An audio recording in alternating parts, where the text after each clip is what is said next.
اس نیم تاریک کمرے میں کھڑکی سے چھن کر آتی سورج کی ہلکی سی روشنی پھیلی ہوئی تھی۔ اس نیم روشنی میں بیٹھا وہ شخص اپنی پراسرار نظریں اپنے سامنے ٹیبل پر پڑی تصویر پر ٹکائے ہوئے بیٹھا تھا۔ چہرے کے تاثرات ہر درجہ سخت تھے، لیکن اس تصویر کو غور سے دیکھتے ہی اس کے تاثرات بدلنے لگے تھے۔ کھڑکی کے پردوں سے آتی سورج کی کرنیں اس تصویر پر پڑ رہی تھی۔ سفید یونیفارم پہنے بھورے بالوں کی پونی بنائے جن کی چند لٹیں اس کے چہرے پر بکھری تھی۔ سرخ و سفید رنگت، گلابی لب اور گلابی گالوں والی اس لڑکی نے آج اس شخص کا دل بھی دھڑکا دیا تھا جس کا دل نہ جانے پچھلے کتنے سالوں سے پتھر کا ہو گیا تھا۔ اس نے اس تصویر سے نظریں ہٹا کر سامنے کھڑے اپنے آدمی کی طرف دیکھا تھا۔ اس لڑکی کے قتل کی سپاری لی ہے تم نے؟ اس نے آنکھوں میں سرخی لیے پوچھا تھا۔ جی خان صاحب، اس لڑکی کے چچا نے سپاری دی ہے۔ وہ کہہ رہا تھا کہ اس لڑکی کو جلد از جلد قتل کرنا ہے۔ اس آدمی نے نظریں جھکائے کہا تھا، عادل بخش، مجھے اس لڑکی کی ساری معلومات چاہیے۔ تم جانتے ہو میں کسی کو ناحق قتل نہیں کرتا۔ مجھے آج شام تک اس کے بارے میں سب کچھ جاننا ہے۔ اس نے سخت لہجے میں حکم دیا تھا۔ جی صاحب۔ وہ نظریں جھکا ہی باہر نکل گیا تھا۔ بازل خان نے وہ تصویر ٹیبل سے اٹھائی تھی اور کرسی کی پشت سے ٹیک لگاتے اس نے وہ تصویر اپنی نظروں کے سامنے کی تھی۔ آخر اتنی معصوم اور کم عمر لڑکی نے کسی کا کیا ہی بگاڑا ہوگا؟ اگر تم بے قصور ہوئی تو یہ وعدہ ہے بازل خان کا، وہ تمہیں اس دنیا کے درندوں سے لازمی بچائے گا اور ہمیشہ کے لیے خود میں کہیں چھپا لے گا۔ وہ اس تصویر پر ہاتھ پھیرتے اس لڑکی کے چہرے پر نظریں ٹکائے بولا تھا۔ بازل خان نے وہ تصویر سینے پر رکھتی آنکھیں موند لی تھیں۔ اس کا دل پہلی بار کسی کے لیے دھڑکا تھا اور اب تو اگر وہ قصوروار بھی ہوتی تو بھی بازل خان اسے خراش بھی نہیں آنے دے سکتا تھا۔ وہ آج کالج سے آتے ہی سو گئی تھی اور اب شام ہونے کو آئی تھی، لیکن وہ ابھی تک نہیں اٹھی تھی تو چچی جان فکر مند ہوتی اس کے کمرے میں آئی تھی۔ منتہا بیٹا، ابھی تک سو رہی ہو؟ طبیعت ٹھیک ہے؟ وہ کمرے میں داخل ہوتی بولی تھی۔ وہ سامنے ہی بیڈ پر کمبل میں چھپی لیٹی تھی۔ منتہا اسے ٹس سے مس نہ ہوتے دیکھ کر وہ اس کے پاس آئی تھی۔ انہوں نے منتہا کا کندھا ہلایا تھا۔ منتہا نے کمبل چہرے سے ہٹاتے مندی مندی آنکھیں کھولی تھی۔ جی چچی جان۔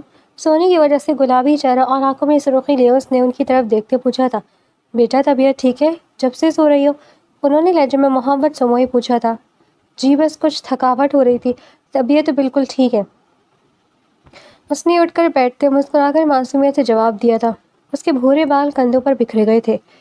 چلو پھر اٹھ جاؤ، شاباش، میں تو پریشان ہی ہو گئی تھی۔ فریش ہو جاؤ، میں چائے بناتی ہوں تب تک۔ انہوں نے اس کے بالوں میں ہاتھ پھیرتے ہوئے کہا تھا۔ اوکے چچی جان، اور پلیز چائے کے ساتھ کچھ کھانے کے لیے بھی بنا لیجیے گا۔ وہ مسکرا کر کہتی کھڑی ہوئی تھی۔ ٹھیک ہے بیٹا، آ جاؤ جلدی۔ چچی جان خوش دلی سے کہتے باہر نکل گئی تھی اور وہ اسی طرح مسکراتے ہوئے واش روم کی طرف بڑھ گئی تھی۔ نو، ایک تو میڈم کے نخرے دیکھو، پتہ نہیں کب وہ دن آئے گا جب اس سے جان چھوٹے گی میری، بس پورا دن ان کی چاپلوسی کرتے رہو۔ وہ بڑبڑاتے ہوئے لاؤنج میں آئی تھی۔ کیا ہوا بیگم، کیوں بڑبڑائی ہو؟ لاؤنج میں خبریں سنتے ابراہیم شاہ نے پوچھا تھا۔ یہ لڑکی اس کا کچھ کرے، مجھ سے نہیں ہوتی اب اس کی خدمتیں، پورے 88 سال کی ہونے والی ہے، آئی اب جب 18 کی ہو جائے گی تو ساری دولت خود بخود اس کے نام ہو جائے گی۔ مجھے لگتا ہے یہ جو اتنے پاپڑ میں بیل رہی ہوں نا، اس کے نخرے اٹھا کر وہ سب ضائع ہو جائیں گے اور یہ ساری جائیداد، یہ اتنا بڑا گھر سب چھوڑ کر دوبارہ اپنے اسی چھوٹے سے گھر میں رہنا پڑے گا۔ وہ صوفے پر ان کے برابر بیٹھی اپنے دل کی بھڑاس نکالنے لگی تھی۔ ارے بیگم پریشان کیوں ہو رہی ہو؟ وہ 18 کی ہوگی تو جائیداد اس کی ہوگی نا۔ وہ ان کے قریب ہوتے رازداری سے بولے تھے۔ کیا مطلب؟ چچی نے ماتھے پر بڑ ڈالتے ناسمجھی سے ان کی طرف دیکھا تھا۔ مطلب یہ کہ بیگم کہ میں شہر کے ایک بہت بڑے غنڈے کو اس کی سپاری دے دی ہے، وہ اسے قتل کر دے گا کچھ دن تک اور پھر یہ ساری جائیداد ہماری رہ جائے گی، کیونکہ اس سربراہ تو ہم ہی ہیں، تو اس کے بعد سب ہمیں ہی مل جائے گا۔ وہ کافی رازداری سے نجات مسکراہٹ ہنو پر سجائے بتا رہے تھے۔ قتل؟ پہلے تو چچی نے آنکھیں پھیلاتے حیرت سے نے دیکھا، پھر بات کو سمجھتے وہ مسکرائی تھی۔ یہ کب کیا آپ نے؟ انہوں نے خوشی اور حیرت سے پوچھا تھا۔ بس جب بھی کیا، اسے چھوڑو بیگم، تم آم کھاؤ، پیڑ نہ گنو۔ وہ آنکھوں میں عجیب سی چمک لیے بولے تھے تو چچی بھی خوشی سے نئے منصوبے بنانے کھڑی ہوئی تھی۔ آپ کہاں جا رہی ہو؟ چچا نے انہیں جاتے دیکھ کر پوچھا تھا۔ بس مہارانی کے لیے چائے بنانے۔ وہ برا سا منہ بناتی کچن کی طرف بڑھ گئی تھی اور اس سب سے انجان وہ معصوم آئینے کے سامنے کھڑی اپنی بالوں کو سنوا رہی تھی، نہ ہی اسے کسی جائیداد کا علم تھا اور نہ ہی اپنے بارے میں بنائے گئے ان لوگوں کے منصوبوں کا جنہوں نے اپنا سمجھتی تھی۔ اپنے ماں باپ کے بعد جرمن لوگوں سے اس نے سب سے زیادہ پیار کیا تھا، وہ اس کے چچا اور چچی تھے، اس بات سے بے خبر کہ وہی اس کے سب سے بڑے دشمن تھے۔ وہ بیسمنٹ میں بنے اپنے آفس نما کمرے میں موجود تھا جب اس کا خاص آدمی عبد البخش اس کے پاس آیا تھا۔ کیا خبر لائے عبد البخش؟ وہ اپنے سامنے پڑے ٹیبل پر مختلف کاغذات بکھیرے اس پر جھکا ہوا تھا۔ اسے دیکھتے ہی اس نے سیدھا ہوتے پوچھا تھا، خان صاحب اس لڑکی کا نام منتہا ہے، کالج میں پڑھتی ہے، FSC کی اسٹوڈنٹ ہے، ماں باپ کا بچپن میں انتقال ہو گیا تھا، چچا اور چچی کے ساتھ رہتی ہے، وہ دونوں قریب طبقے سے تعلق رکھتے ہیں اور ہم منتہا کے گھر رہتے ہیں، اور منتہا کی ساری جائیداد اس کے ماں باپ نے اس کی پیدا ہوتی اس کے نام کر دی تھی۔ جب وہ 18 سال کی ہوگی تب سب کچھ اسے مل جائے گا، اور اس کے چچا شاید اس لیے اسے مروانا چاہتے ہیں کیونکہ اگر وہ مر گئی تو ساری جائیداد اس کے سرپرست کو مل جائے گی جو کہ اس کے چچا اور چچی ہیں۔ عبد البخش نے بنا روکے ساری بات اس کے گوش گزار کی تھی، اور ساری بات سنتے اس کے نقوش تن گئے تھے۔ ان جیسے لوگوں سے نپٹنا مجھے اچھے سے آتا ہے عبد البخش، اب بس اس شخص کو بازل خان سے کوئی نہیں بچا سکتا۔ وہ سرخ آنکھیں سامنے دیوار پر ٹکائے بولا تھا۔ عبد البخش جان جاتا بازل خان کہہ دیا ہے تو اب کوئی بھی اسے نہیں بچا پائے گا۔ وہ غصے سے مڑتے وہاں سے باہر نکلا تھا اور اسی انداز میں اپنی گاڑی میں بیٹھتے وہ گاڑی بھگا کر لے گیا تھا۔ گارڈز نے بمشکل گیٹ کھولا تھا، ورنہ کوئی بعید نہیں تھا، جتنا اسے غصہ آتا تھا وہ گارڈز کو ہی نیچے نہ دے دیتا۔ کچھ دیر بعد وہ ابراہیم شاہ کے سامنے کھڑا تھا۔ ابراہیم شاہ اسے دیکھتے تیزی سے کھڑے ہوئے تھے۔ انہیں اس وقت بازل خان کو اپنے گھر دیکھ کر حیرت تو ہوئی تھی، لیکن بظاہر خود کو نارمل شو کرتے مصافحہ کیا تھا۔ ارے خان صاحب کیسے آنا ہوا؟ انہوں نے حشاش آواز میں پوچھا تھا۔ تم نے میرے آدمی کو سپاہی دی تھی اس لڑکی کو مارنے کی؟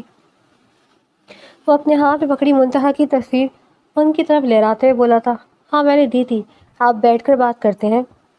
چچا جان نے فوراً اعتراف کیا تھا۔ انہیں لگا شاید وہ اسی بارے میں مزید معلومات لینے آئے ہیں، اس لیے وہ اب کچھ پرسکون ہوئے تھے۔ چچی بھی آوازیں سنتی ان کے پاس آئی تھیں۔ تو میری ایک بات کان کھول کر سن لو، میں اس لڑکی کو نہیں ماروں گا، نہ ہی اب کسی کو مارنے دوں گا۔ اگر اس لڑکی کی طرف آنکھ اٹھا کر بھی دیکھا تو… وہ انتہائی سرد لہجے میں غرائے تو منتہا کے چچا اور چچی حیرت سے آنکھیں بلائے اس شخص کی طرف دیکھ رہے تھے جسے انہوں نے منتہا کے قتل کی سپاری دی تھی۔ تمہیں مارنا مت بھولو، تمہیں نہیں مارنا مت مارو، ہم یہ کام کسی اور سے کروا لیں گے، تم کس حق سے اس کے باڈی گارڈ بن رہے ہو؟ چچا نے کہا تو بازل خان گہرا مسکرایا۔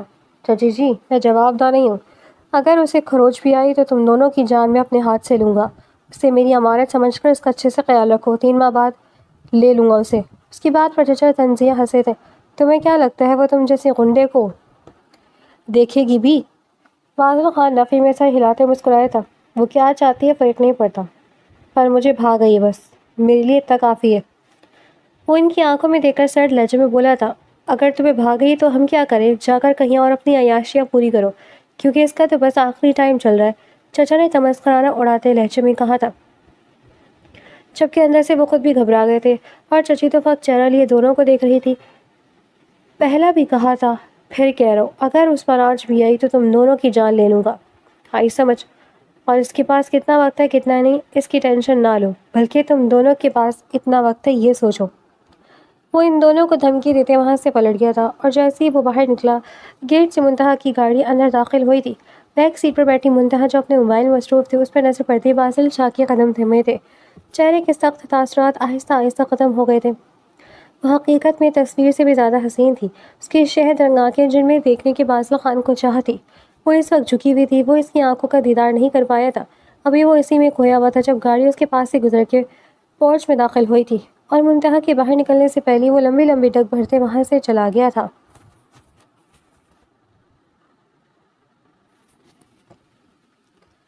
یہ لڑکا اب مجھے دھمکی دے گا؟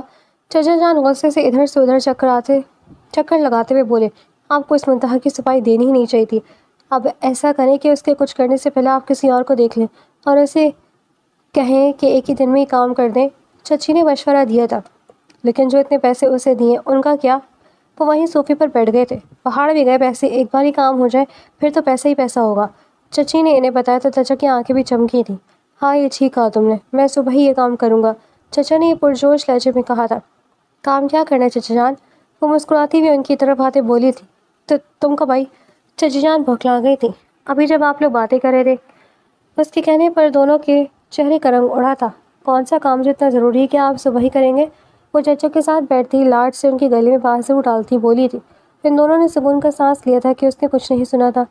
وہ تم کہی تھی نا تمہیں ٹیرس پر ایک جھولا چاہیے، تو وہی تمہارے چچا کو بتا رہی تھی میں۔ چچی نے فوراً بات بنائی تھی۔ ہاں وہ میں تو بھول ہی گئی تھی، آپ کتنی اچھی چچی، تھینک یو سو مچ۔ وہ خوشی سے کہتی کھڑی ہوئی تھی اور چچی کی گال پر پیار کرتے اپنی کمرے کی طرف چلی گئی تھی۔ اوہ نو، چچی نے گال رگڑا تھا۔ اگلے دن وہ ایک اور گنڈے کو اس کی سپاری دے آئے تھے، جس نے بہت جلد کام ہو جانے کا یقین دلایا تھا۔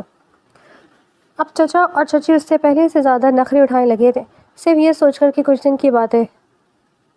ایک بھی وہ کالج سے واپس آ رہی تھی جب ڈرائیور نے گاڑی کی سپیڈ تیز کی تھی۔ کیا وہ انکل؟ اس نے آگے کی طرف دیکھتے پوچھا تھا۔ ڈرائیور بھی ایک عمر رسیدہ انسان تھے۔ بیٹا مجھے لگ رہا ہے وہ 2 گاڑیاں ہماری گاڑی کا پیچھا کر رہی ہیں۔ ڈرائیور نے شیشے میں نظر آتی گاڑیوں کی طرف دیکھتے کہا تھا۔ منتہا نے ابھی مڑ کر پیچھے دیکھا تھا جہاں 2 گاڑیاں ان کے پیچھے تھیں۔ نہیں چچا، آپ کو ویسے ہی لگ رہا ہوگا، ہمارا پیچھا کیوں کریں گے؟ وہ انہیں کہتی تسلی سے بیٹھ گئی تھی، لیکن اس نے 2-3 بار اپنی تسلی کے لیے مڑ کر دیکھا تھا۔ وہ گاڑیاں ابھی بھی ان کے پیچھے تھیں۔ اب رہ بھی تھوڑا سا گھبرائی تھی، تبھی قدرے سنسان علاقے کے پاس جا کر ان گاڑیوں میں سے ایک نے آگے آتے کا راستہ روکا تھا، جبکہ دوسری گاڑی کے پیچھے کھڑی تھی۔ وہ دونوں ان کا راستہ بند کر چکی تھی۔ منتہا اب صحیح معنوں میں گھبرا گئی تھی۔ بی بی جی، آپ باہر نہ نکلنا، ڈرائیور اسے کہتے خود باہر نکلنے لگے تھے۔ نہیں انکل، آپ بھی باہر نہ جائیں پلیز۔ وہ روحان سی ہوئی تھی، تبھی ان دونوں گاڑی میں سے ایک گنڈا ٹائپ آدمی نکل کر باہر آئے تھے۔ منتہا کے ہاتھ ٹھنڈے پڑنے لگے تھے، ایسی سچویشن اس سے پہلے کبھی نہیں دیکھی تھی۔ اس کے منع کرنے کے باوجود بھی ڈرائیور باہر نکلا تھا اور اس کے باہر نکلتے 2 آدمیوں نے تیزی سے اسے قابو کیا تھا۔ آہ! منتہا کی منہ سے بے ساختہ چیخ نکلی تھی۔ 2 آدمی انہیں پکڑ کر کھڑے تھے اور کچھ آدمی گاڑی کی طرف بڑھے تھے۔ وہ سانس روکے دونوں ہاتھ ہونٹوں پر رکھے آنکھوں میں خوف لیے انہیں دیکھ رہی تھی۔ ایک آدمی نے گاڑی کھول کر اسے بازو سے کھینچتے باہر نکالا تھا۔ منتہا کی چیخیں اور ویران سڑک پر گونجی تھی، لیکن وہاں کوئی بھی اس کی مدد کے لیے موجود نہیں تھا۔ وہاں اتنے سارے عجیب و غریب آدمیوں کو دیکھتے وہ ڈر گئی تھی اور مسلسل روتے ہوئے خود کو چھڑوانے کی کوشش کر رہی تھی۔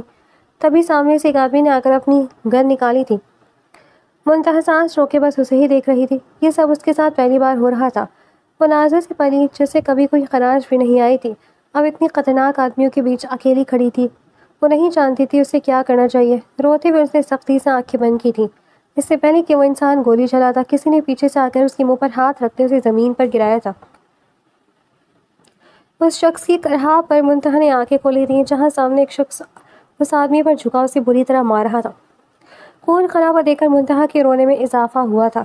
تبھی وہاں مزید کچھ آدمی آئے تھے جو وہاں موجود سب آدمیوں کو مارنے لگے تھے، اور وہ شخص جس کا چہرہ نقاب میں چھپا تھا، صرف اس کی سیاہ سرد آنکھیں نظر آ رہی تھیں، منتہا کے پاس آیا تھا۔ منتہا نے گھبرا کر 2 قدم پیچھے لیے تھے، لیکن اس نے منتہا کا ہاتھ تھاما تھا اور اسے لیے ان سب سے کافی فاصلے پر لے گیا تھا۔ ریلیکس لڑکی، میں تمہیں کوئی نقصان نہیں پہنچا رہا، میں یہاں تمہاری مدد کے لیے آیا ہوں۔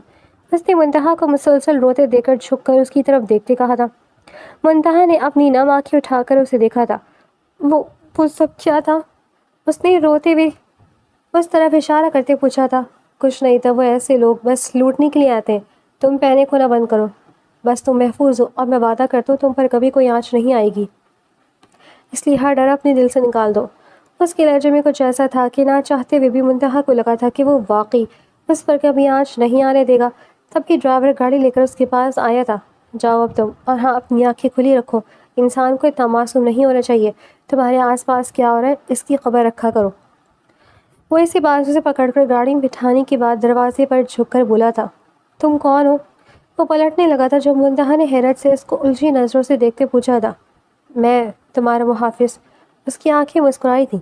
پھر اس نے پیچھے ہٹتے دروازہ بند کیا تھا اور سب وہ ڈرائیور کے پاس جھکے کچھ کہہ رہا تھا، جبکہ منتہا کی نظریں بس اسی پر ٹکی تھیں۔ اور پھر وہ پیچھے ہٹا تھا اور ڈرائیور نے گاڑیاں آگے بڑھائی تھی، اور منتہا کی نظروں نے دور تک موڑ موڑ کر اس شخص کو دیکھا تھا جو وہیں کھڑا اس کی گاڑی کو نظروں سے اوجھل ہونے تک دیکھتا رہا تھا۔ کون تھا وہ جو واقعی اس کی زندگی میں محافظ بن کر آیا تھا؟ پھر سیدھے ہو کر بیٹھتے اس نے چہرے پر ہاتھ پھیرتے خود کو ریلیکس کیا تھا۔ یہ کون لوگ تھے انکل؟ اس نے ڈرائیور سے پوچھا تھا۔ مجھے تو خود نہیں پتا بیٹا، لیکن بھلا ہو ان لوگوں کا جنہوں نے ہماری جان بچائی، ورنہ اب تک تو کب کے وہ ہمیں مار کر جا چکے ہوتے اور کسی کو ہماری لاش تک نہ ملتی۔ وہ خود بھی خاصا گھبرائے ہوئے تھے۔ منتہا پیچھے ہوتے سیٹ سے ٹیک لگا کر اپنے ناخن چبانے لگی تھی اور اس کی سوچ مسلسل اس پراسرار آنکھوں والے شخص کے بارے میں ہی سوچ رہی تھی۔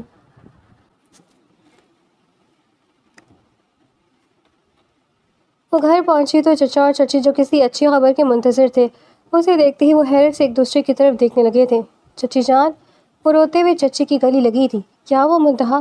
ہوش میں آتے انہوں نے اسے کندھوں سے تھامتے پیچھے کرتے پوچھا تھا۔ چچی جان آپ کو پتہ ہے آج کسی نے ہم پر حملہ کر دیا تھا۔ وہ گنڈے کافی سارے تھے جنہوں نے ہمیں گھیر لیا تھا اور ایک تو مجھ پر گولی چلانے لگا تھا۔ وہ روتے ہوئے ان دونوں کو بتا رہی تھی۔ کیا؟ کون تھے وہ لوگ؟ اور آخر ہمت کیسے ہوئی ان کی ایسی حرکت کرنے کی؟ چچا جان نے غصے سے کہا تھا، جبکہ غصہ انہیں منتہا کے بچ جانے پر تھا۔ پتہ نہیں کون تھے وہ چچا جان، لیکن وہ بہت خطرناک تھے۔ وہ مجھے مار دیتے اگر وہ نہ آتا۔ پتہ ہے میں بہت ڈر گئی تھی۔ وہ ان آدمیوں کو بتا رہی تھی۔ وہ ان دونوں کو بتا رہی تھی کون نہ آتا؟ چچی نے ساری بات چھوڑ کر اپنے مطلب کی بات پوچھی تھی۔ پتہ نہیں وہ کون تھا، میں نے تو اس کا چہرہ بھی نہیں دیکھا، لیکن وہ جو بھی تھا کوئی فرشتہ ہی تھا۔ وہ ایک بار پھر سے اسے تصور کرتے بولی تھی۔ تم پاگل ہو، ایسے کسی اہل قرے سے مدد لے لی تم نے، اگر وہ بھی مار دیتا تمہیں تو؟ چچی جان ایک دم غصے سے بولی تھی۔ منتہا ڈر کر ان سے دور ہوئی تھی۔ چچی جان مجھے اس ٹائم کچھ سمجھ نہیں آ رہا تھا اور میں نے مدد نہیں کی، اس نے خود مدد کی تھی۔ وہ انہیں وضاحت دینے لگی تھی۔ جاؤ بیٹا اپنے کمرے میں جاؤ، تمہاری چچی کا دماغ تو خراب ہے۔ انہوں نے اپنی بیگم کو آنکھیں دکھاتے لہجے میں پیار سے منتہا سے کہا تھا۔ جی چچی جان، وہ انہیں جواب دیتے وہاں سے چلی گئی تھی۔ تم پاگل ہوئی ہو، اس کے سامنے ایسی باتیں کر کے کہیں اسے شک میں مبتلا نہ کر دینا، پاگل عورت۔ چچا نے غصے سے چچی کو کہا تھا۔ میں کیا کروں، خود ہی غصہ آ گیا تھا اسے دوبارہ اپنے سامنے دیکھ کر۔ آخر مری کیوں نہیں ہے یہ؟ ایک تو اس کی کرم جلی کی نصیب بہت روشن ہے، ہر مشکل سے بچ نکلتی ہے۔ چچی جان نے ناگواری سے کہا تھا۔ بس تھوڑی دیر انتظار کر لو، اس کا قصہ تو لازمی ختم ہوگا۔ چچا جان کا بس نہیں تھا، خود اسے مار دیتے۔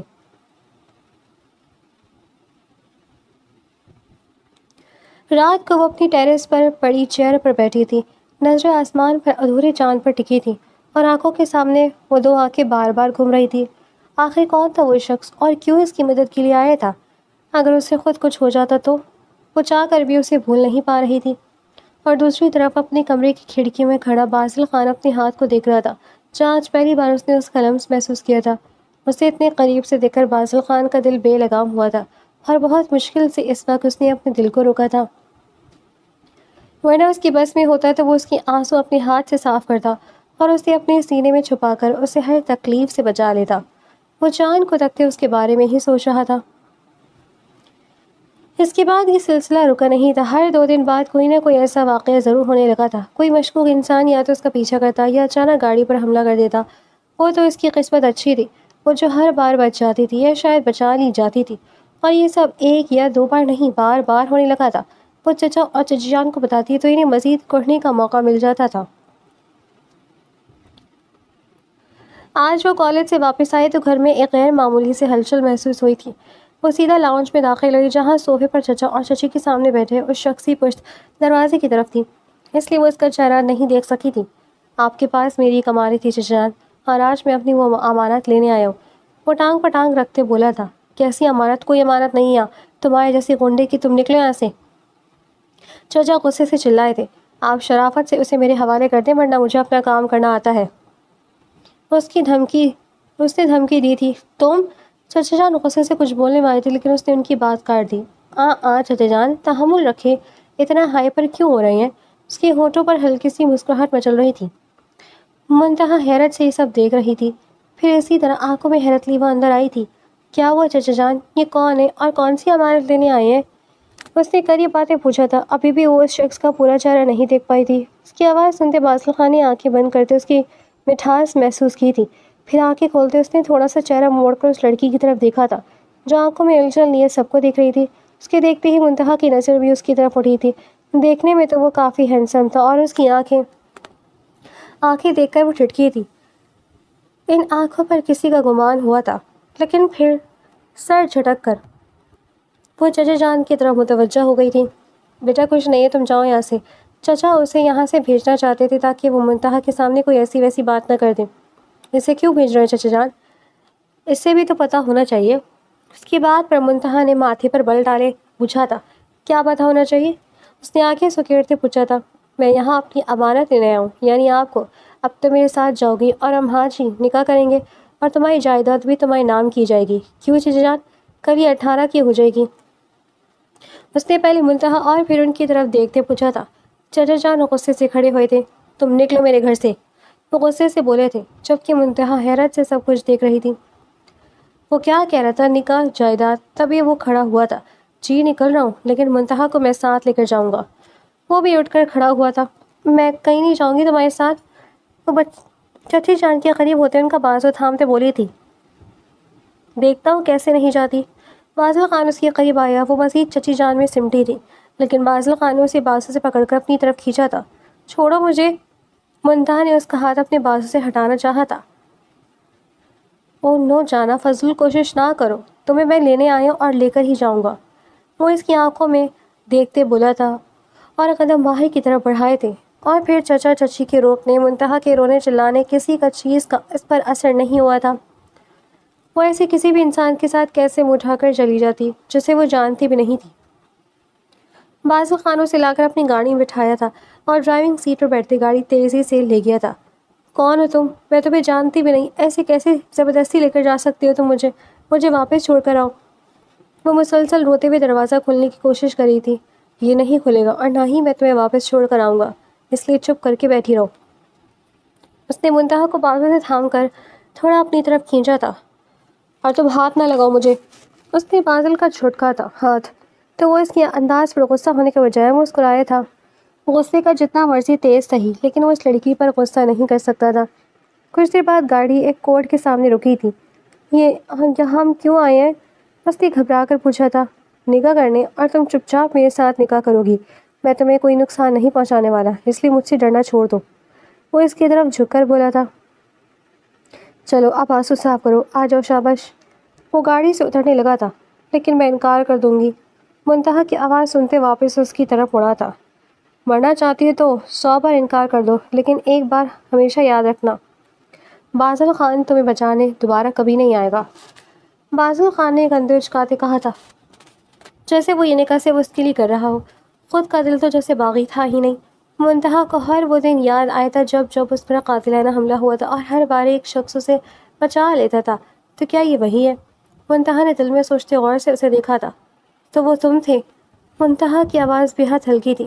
ہاں، وہ میں ہی تھا جو تمہیں ہمیشہ بچا لیتا تھا۔ وہ اس کی طرف جھک کر بولا تھا۔ وہ سب کیا تھا؟ کوئی مجھے کیوں مارے گا؟ منتہا نے گھبراتے پوچھا تھا۔ تمہاری جائیداد کے لیے۔ وہ سیٹ کی پشت سے ٹیک لگائے بیٹھ گیا تھا، کیونکہ منتہا صاحبہ کا ابھی گاڑی سے باہر نکلنے کا کوئی ارادہ نہیں لگ رہا تھا۔ میری جائیداد؟ کتنے جھوٹے انسان ہو تم! جائیداد کہاں سے آ گئی؟ ایک منٹ، کہیں تم جان بوجھ کر ان گنڈوں کو خود تو نہیں بھیجتے تھے اور پھر خود ہی مجھے بچانے آ جاتے تھے میری نظروں میں اچھا بننے کے لیے؟ منتہا نے آنکھیں سکیڑتے پوچھا تھا۔ اس کی بات سنتے وہ قہقہہ لگا کر ہنس دیا تھا۔ منتہا غصے سے اسے دیکھتی بازو سینے پر باندھتے سیٹ سے ٹیک لگا کر چہرہ موڑ گئی تھی۔ مطلب صاف تھا، پہلے تم ہنس لو۔ اپنی ہنسی روکتے وہ سنجیدہ ہوتے منتہا کی طرف گھوما تھا۔ دیکھو، پہلی بات تو یہ کہ یہ کوئی فلم نہیں چل رہی جو تمہاری اٹینشن کے لیے میں یہ سب کرتا، اور دوسری بات، ابھی محبت میں اتنا بھی پاگل نہیں ہوا میں۔ وہ اپنی بات کے آخر میں مسکرایا تھا۔ منتہا نے اس کی آنکھوں میں شرارت دیکھی تھی۔ تو پھر وہ سب کیا تھا؟ اس نے اس طرح کیا تھا جیسے وہ ابھی اعتراف کرے گا کہ ہاں وہ سب میں نے ہی کیا تھا۔ اس وقت وہ دونوں بھول چکے تھے کہ جس لڑکی کو بازل خان نے 3 ماہ شدت سے سوچا تھا، وہ اس کے اتنے پاس ہے، اور جن آنکھوں کو منتہا پچھلے 3 ماہ سے بھول نہیں پائی تھی، وہ اس کے سامنے ہے۔ اس وقت بس ان دونوں کو اپنے مسئلے سلجھانے تھے، یا شاید صرف منتہا کو۔ بات لمبی ہو جائے گی، آ کر کرتے ہیں۔ وہ واقعی سنجیدگی سے بولا تھا۔ نہیں، مجھے ابھی بات کرنی ہے۔ اس نے گاڑی سے باہر نکلتے بازل خان کا ہاتھ تھام کر اسے روکتے ہوئے کہا تھا۔ بازل خان کے ہاتھ وہیں تھم گئے تھے۔ اس نے پہلے اپنے ہاتھ پر رکھے اس کے نازک ہاتھ، اور پھر منتہا کی طرف مسکراتی نظروں سے دیکھا تھا۔ منتہا نے فوراً اس سے اپنا ہاتھ پیچھے کر لیا تھا۔ میری بات ابھی مکمل نہیں ہوئی، جب تک مجھے سب کچھ پتہ نہیں لگے گا میں نکاح نہیں کروں گی، وہ ناراضگی سے بولی تھی۔ تو بازل خان دوبارہ سیدھا ہو کر بیٹھ گیا تھا، اور پھر شروع سے لے کر آخر تک بازل خان نے اسے سب کچھ بتا دیا تھا۔ وہ آنکھیں پھیلائے حیرت سے اسے دیکھ رہی تھی۔ تم تو کہہ رہے ہو وہ گھر اور بزنس میرے بابا کا تھا جو اب میرا ہے، تو کیا وہ چچا جان کا نہیں تھا؟ اس کے لہجے میں حیرت تھی۔ بازل نے نفی میں سر ہلایا تھا۔ اور انہوں نے اس جائیداد کے لیے مجھے مروانے کی کوشش کی؟ اس کی حیرت کی انتہا نہیں تھی۔ ہاں، یہی سچ ہے۔ بازل خان نے اس کی بات کی تصدیق کی تھی۔ لیکن میرے چچا جان اور چچی جان ایسے نہیں کر سکتے۔ وہ مجھ سے بہت پیار کرتے ہیں، میں کیسے مان لوں؟ تو اب اس پر بگڑی تھی، اس لیے یہاں لے کر آیا ہوں۔ ہم آپ کے بابا کے وکیل سے ملیں گے اور آپ کو سب کچھ پتہ لگ جائے گا۔ باسل نے اس کی شکل مشکل آسان کی تھی۔ ٹھیک ہے چلو، لیکن میری ایک شرط ہے، اگر یہ سب جھوٹ ہوا تو میں کبھی تم سے نکاح نہیں کروں گی اور تم مجھے واپس چھوڑ کر آؤ گے۔ منتہا نے انگلی دکھاتے کہا تھا، ٹھیک ہے، لیکن اگر یہ سب سچ ہوا تو تم ابھی میرے ساتھ نکاح کرو گی، بولو منظور؟ باسل خان نے اپنے ہاتھ اس کے آگے پھیلایا تھا۔ منظور۔ منتہا نے اپنا نازک ہاتھ اس کی پھیلی ہتھیلی پر رکھا تھا، جسے باسل خان نے ہلکا سے دبا کر چھوڑ دیا تھا۔ پھر وہ دونوں گاڑی سے نکلتے کورٹ کی طرف بڑھے تھے۔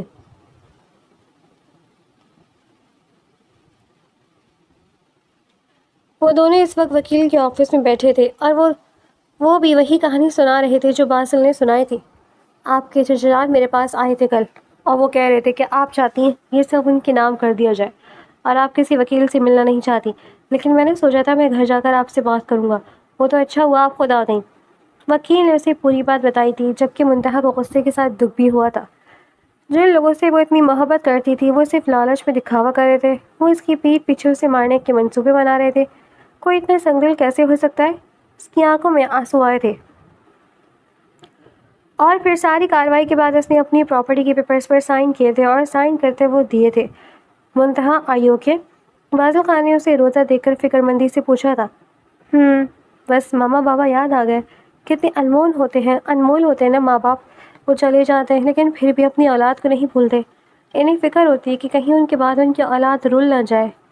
وہ اپنی نم آنکھیں صاف کرتے بولی تھی، مجھے پتہ نہیں تھا تم اتنی سمجھداری والی باتیں کر لیتی ہو۔ باسل خان نے تعصب سے اسے نفی میں سر ہلاتے دیکھا تھا۔ منتہا نے اسے گھور کر دیکھا تھا۔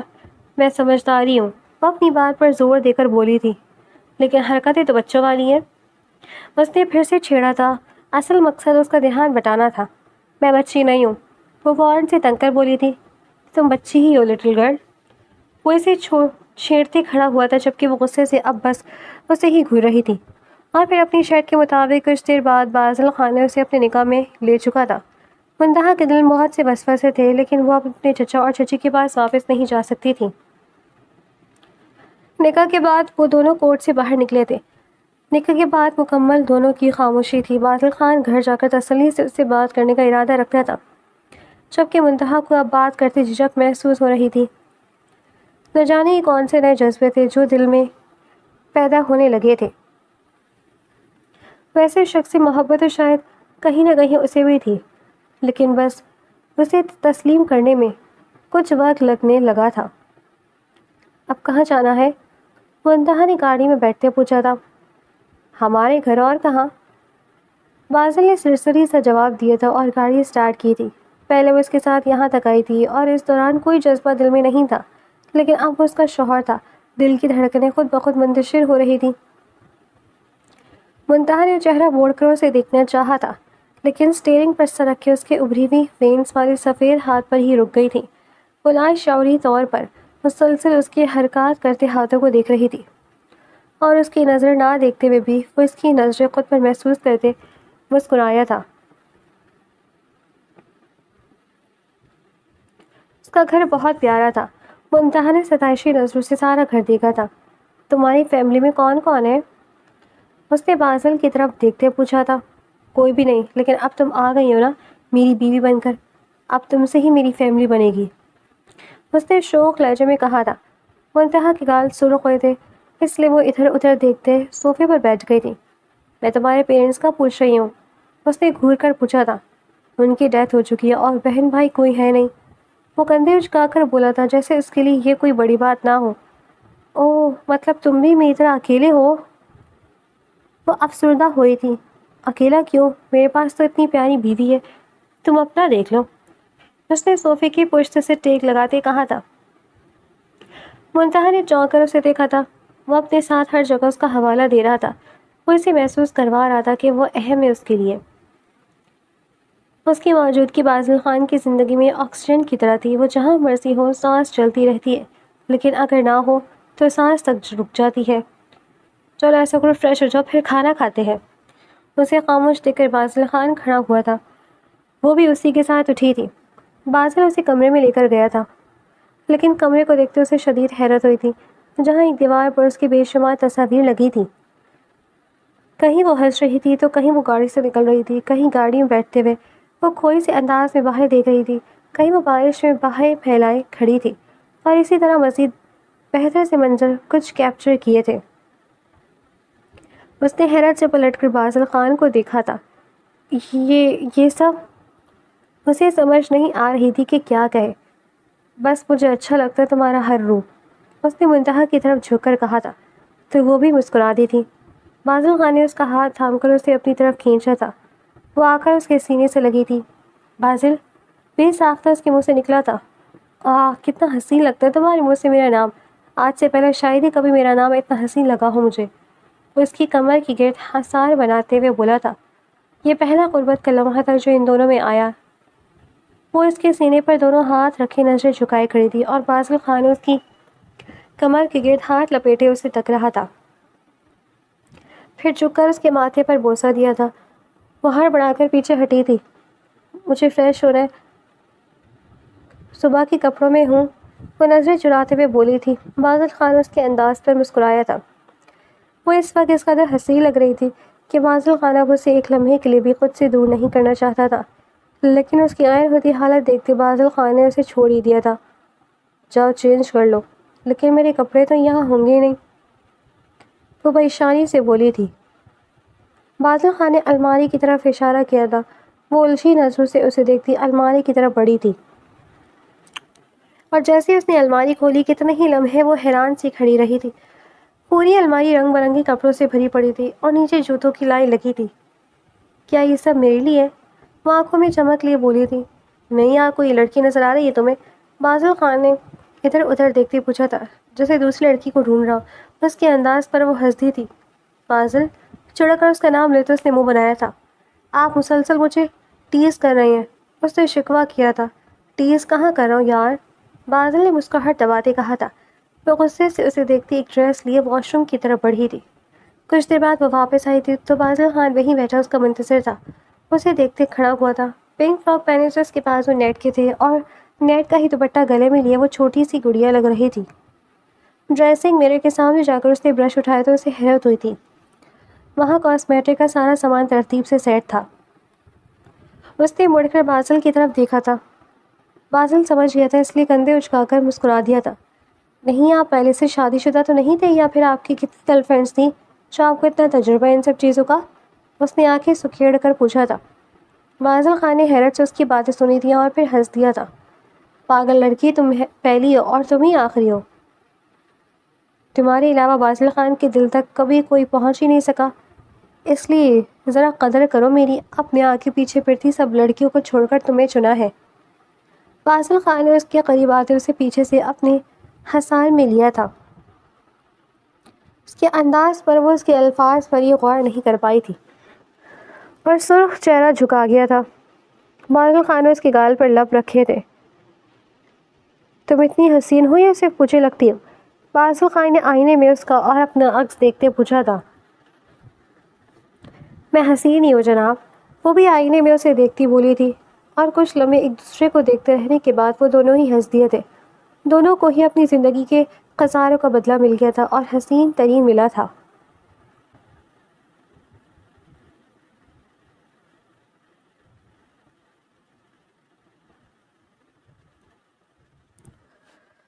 وہ کہیں باہر جانے کے لیے تیار ہو رہا تھا جب وہ کمرے میں داخل ہوئی تھی۔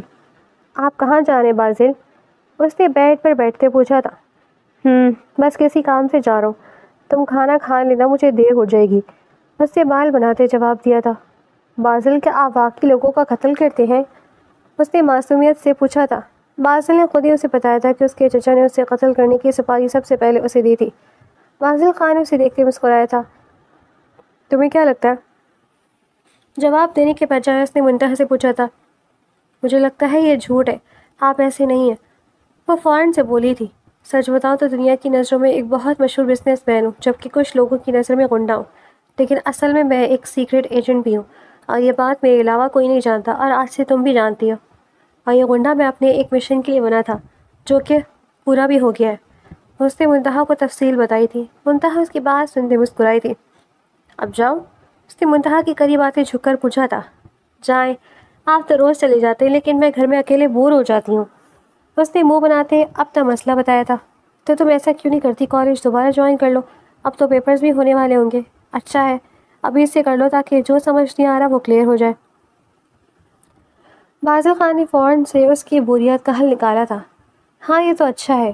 وہ بھی کھڑی ہوئی تھی. تمہارے پیپرز کے بعد کسی اچھی یونیورسٹی میں ایڈمیشن لے لینا. بازل نے دوبارہ مشورہ دیا تھا. لیکن میں آگے پڑھ کر کیا کر لوں گی؟ اس نے منہ بنایا تھا. اپنا بزنس نہیں سنبھالا لڑکی؟ بازل نے اس کے سر پر تھپڑ مارا تھا. اپنا بزنس؟ اس نے زیر لب دہرایا تھا. تمہارے بابا کا بزنس اور کون سنبھالے گا؟ یا فری میں لوگوں میں بانٹ دو؟ بازل نے اس کی عقل پر افسوس کیا تھا. مطلب مجھے بزنس وومن بنانا چاہتے ہیں؟ وہ شوق لہجے بولی تو بازل خان اس کے انداز پر ہنس دیا تھا. چلو اب میں چلتا ہوں، تم اپنا خیال رکھنا. بازل نے اسے سینے سے لگاتے اس کے بالوں کو چوما تھا. اوکے. وہ اسے سی آف کرنے دروازے تک اس کے ساتھ آئی تھی. وہ اپنی اس چھوٹی سی دنیا میں خوش تھی جو بازل خان سے شروع ہو کر بازل خان پر ہی ختم ہو جاتی تھی.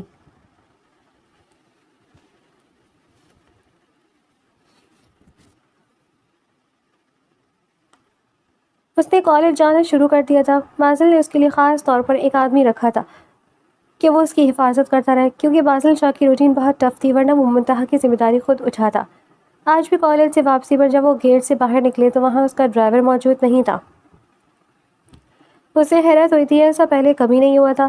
وہ ادھر ادھر اس کا انتظار کر رہی تھی جب بازل خان کی گاڑی اس کے سامنے آ کر رکی تھی. اسے دیکھتے ہی منتہا کی جان میں جان آئی تھی، ورنہ تب سے وہ ڈری سی اپنی سی کھڑی تھی. آپ؟ وہ گاڑی میں بیٹھتے بولی تھی. جی میں سوچا کیوں نہ آج اپنی بیوی کو خود لے آؤں اور کہیں زبردست سا لنچ کیا جائے، لیکن سوری تھوڑا سا لیٹ ہو گیا. بازل نے گاڑی اسٹارٹ کرتے کہا تھا.